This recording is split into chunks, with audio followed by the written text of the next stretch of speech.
बिस्मिल्लाहिर्रहमानिर्रहीम। अस्सलाम वालेकुम स्टूडेंट्स, मैं आपकी टीचर मिस फ़रहा जमील। उम्मीद करती हूँ कि आप सब खैरियत से होंगे। स्टूडेंट्स, आप जमात 2 में कुरान पढ़ें आसान तजवीद के साथ कायदा नंबर 1 पढ़ेंगे, यानी आप क्लास 2 में ये कायदा नंबर 1 पढ़ेंगे। सबसे पहले हम इल्म में इजाफ़े की दुआ पढ़ते हैं। इल्म में इजाफ़े की दुआ, रब्बी ज़िदनी इल्मा, ए मेरे रब मेरे इल्म में इजाफ़ा फरमा, आमीन। तो बच्चों, आज हम सफ़ा नंबर 12 पर मौजूद सबक नंबर 3 पढ़ेंगे। तो बच्चों, सबक नंबर 3 के सफ़े पर आपने सबसे पहले दिन और तारीख़ लिखनी है, 20 अप्रैल 2021, और आज मंगल का दिन है। तो बच्चों, हम आदा कर लेते हैं कि हमने कल क्या पढ़ा था।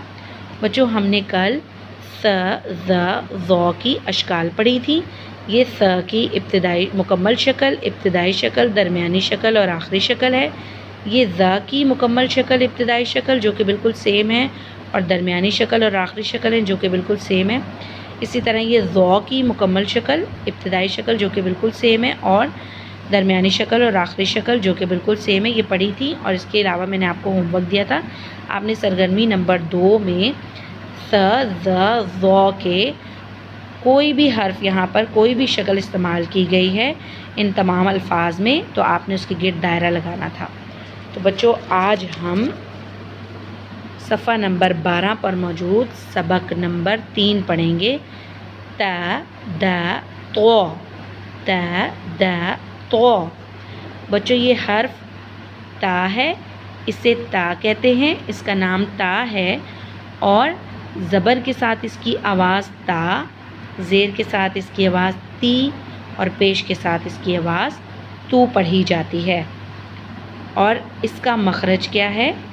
ज़ुबान की नोक को ऊपर के 2 दांतों की जड़ से लगाएंगे। जड़ यानी जहाँ पर दांत ख़त्म होता है, मसूड़े शुरू होते हैं, वो हिस्सा अंदर की तरफ ज़ुबान की नोक को ऊपर के दांतों की जड़ से लगाएंगे तो त अदा होगा। त ताजुन ताज, त ताजुन ताज। अब बच्चों, इस हर्फ की तरफ आते हैं। ये हर्फ द है, ये हर्फ द है। इस हर्फ का नाम दाल है, इस हर्फ का नाम दाल है, लेकिन इसको अरबी ज़बान में दा पढ़ा जाता है। ज़बर के साथ द, ज़ेर के साथ दी, और पेश के साथ दू। द दराजतुन साइकिल, द दराजतुन साइकिल, द दराजतुन साइकिल। अब इसका मखरज जानते हैं बच्चों, यानी निकलने की जगह जहाँ से ये हर्फ निकलता है। तो बच्चों, इसका मखरज भी यही है जो ता का मखरज है, यानी ज़ुबान की नोक को ऊपर के 2 दांतों की जड़ से लगाएंगे तो द अदा होगा।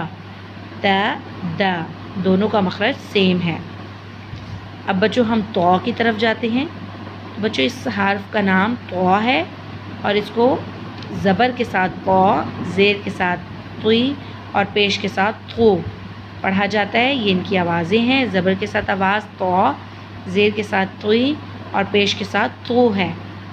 तो ताबाकुन थाली, तो ताबाकुन थाली, तो ताबाकुन थाली, तो ताबाकुन थाली। अब बच्चों, अब हम इसका मखरज जाने तो इंटरेस्टिंग बात यह है कि इसका मखरज भी सेम है, यानी त द तो, इन तीनों का मखरज एक ही है। ज़ुबान की नोक को ऊपर के 2 दांतों की जड़ से लगाएंगे तो त द तो अदा होंगे। जिस तरह से बच्चों हमने स ज़ ज़ौ का मखरज पढ़ा था, इन तीनों का मखरज सेम था। ज़ुबान की नोक को ऊपर के 2 दांतों के सिरों से लगाने से स ज़ ज़ौ अदा हो रहे थे। इसी तरह बच्चों, इन तीनों का मखरज सेम है। ज़ुबान की नोक को ऊपर के 2 दांतों की जड़ से लगाएंगे तो त द तो अदा होंगे। अब बच्चों, एक और चीज़ समझने की, जिस तरह हमने स और ज़ के बारे में पढ़ी थी कि स और ज़ बारीक हैं, जबकि ज़ौ मोटा और ऊंचा पढ़ा जाता है। इसी तरह से त और द भी बारीक पढ़े जाएंगे, जबकि तो मोटा और ऊंचा पढ़ा जाएगा। तो देखिए, इसमें ऊंचाई आ रही है तो, और मोटा भी है तो। लेकिन बच्चों, इसे मोटा पढ़ने के लिए आपने मुंह को गोल नहीं करना है, होठों को आपने नॉर्मल रखना है। ज़ुबान की नोक को आपने ऊपर के 2 दांतों की जड़ से लगाना है, और मुंह को नॉर्मल रखना है, गोल नहीं करना, क्योंकि गोल आपको पता है सिर्फ़ और सिर्फ हर्फ वा के लिए ही मुंह को गोल किया जाता है। वाओ, वाओ हर्फ वा के लिए मुंह को गोल किया जाता है, बाकी किसी हर्फ के लिए चाहे वो मोटा हो मुंह को गोल नहीं किया जाता। तो त, द, तो, त, ताजुन ताज, द, दरोजतुन साइकिल, त, तबकुन थाली।